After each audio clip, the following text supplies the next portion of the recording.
Rabbiin of gargaarsifanne tola isaatiin galma keenya hamiltantii fi bananne hamilee uummata keenya hamiltantii fi bananne hamilee uummata keenya dagaagsituu afaan keenya kunuunsa aadaa jireenya dhalootaaf taana fakkeenya fedha isaatiin galma keenya ifaadha fuuldurri keenya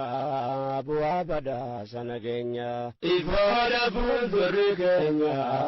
bu'aa badhaasa nageenya Rabbiin of gargaarsifanne tola isaatiin galma keenya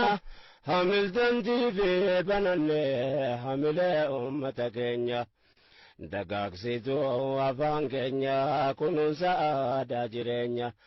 dhalootaaf taana fakkeenya fedha isaatiin galma keenya ifaadha fuuldurri keenya bu'aa badhaasa nageenya